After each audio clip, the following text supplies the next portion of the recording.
Ensuite, donc, on vous donne 3 points. Voilà. Donc, en 3 dimensions. Moins 2, 4. Et après B. Donc, on vous donne 2, 1, 1. Et on vous donne C. Donc, 3, 1 et 5. D'accord? Alors, première question, on vous demande de calculer le produit scalaire. Donc, du coup, AB fois AC. Alors, du coup, on va donner les vecteurs AB. Donc, du coup, ça va faire donc 2, moins 1, 1. 1, moins 2, donc 3. Et puis, après, 1, moins 4, moins 3. Ensuite, vous allez avoir donc, le vecteur AC. Donc, du coup, ça va faire 3 moins AC. Donc, du coup, 3 moins 1, 2. 1 moins 2, donc 3. Et après, 5 moins 4, 1.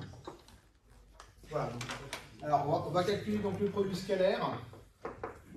AB fois AC. Donc, le produit scalaire, donc du coup, on va faire donc la première coordonnée de l'un fois la première coordonnée de la deuxième. 1 fois 2, plus, du coup, deuxième coordonnée, donc 3 fois 3, plus, donc moins 3 fois 1. Donc ça va faire 2 plus 9 moins 3. Donc le produit scalaire va du coup faire 2 plus 9, 11, moins 3, 8. Voilà. Donc ça c'était la première question, c'était la plus simple. Alors maintenant, voilà le plus important, donc le produit vectoriel, donc ça c'est nouveau normalement pour tout le monde quasiment. Et on en a besoin en mécanique. On fait beaucoup de produits vectoriels quand on fait de la mécanique. Donc du coup, il faut savoir calculer un produit vectoriel, c'est très important. Alors, pour calculer un produit vectoriel, je vais vous expliquer comment ça fonctionne. Alors, le produit vectoriel, il se note comme ça, c'est comme un petit V à l'envers. Donc, AB vectoriel AC. Et là, donc, je vais ouvrir une grande parenthèse, parce qu'il y aura des calculs là-dedans à faire. Et je vais vous expliquer, du coup, comment ça marche. Alors, en fait, la méthode pour déterminer un produit vectoriel, c'est de recopier les coordonnées, donc de AB, donc 1, 3, moins 3, et ici, juste à côté, je mets les coordonnées donc de AC. D'accord? Je vais faire la même chose 3 fois de suite. Donc 3, 3, moins 3, 1. Et là, pareil, je fais encore une fois. Donc je fais au début 3 fois la même chose. D'accord? Alors je vous explique. Pour obtenir ici la première ligne, d'accord, bah, ce que je vais faire, c'est que, donc du coup, alors, ce qu'il faut comprendre, c'est que première ligne, je vais m'occuper de lui, deuxième ligne, je vais m'occuper de lui, et troisième ligne, je vais m'occuper de lui, d'accord?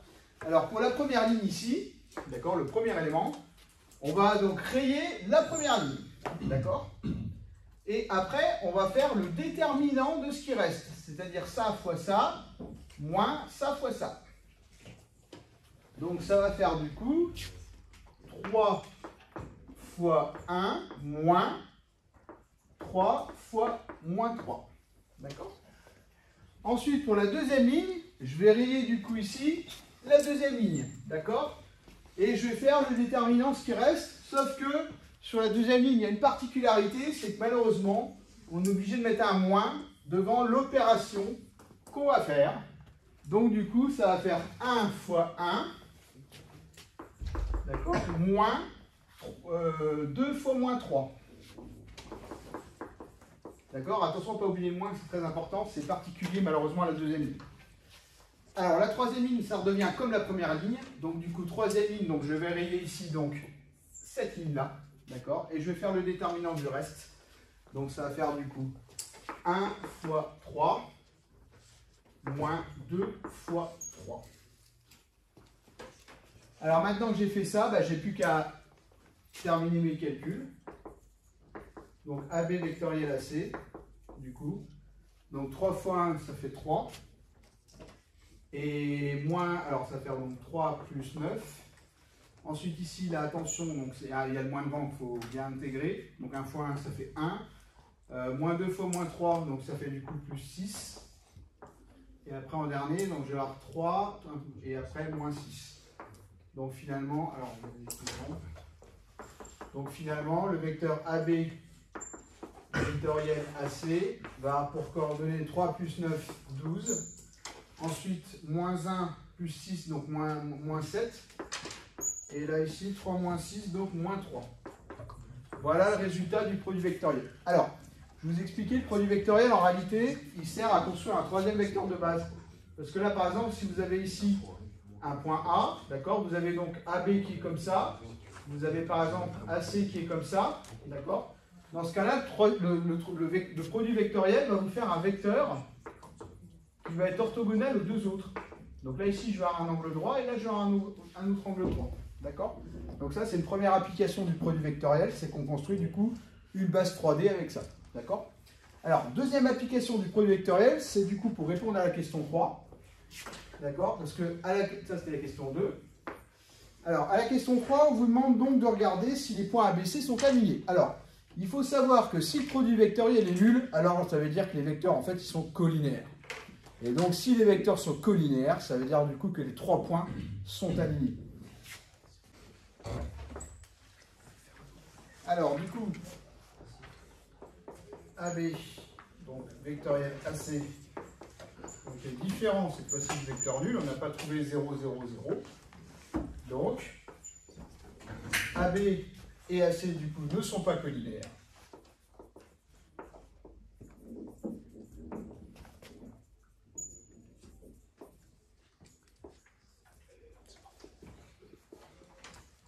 Donc, les points ABC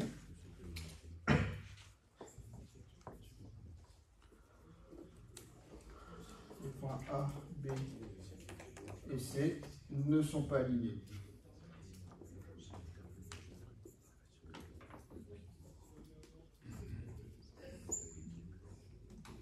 Voilà.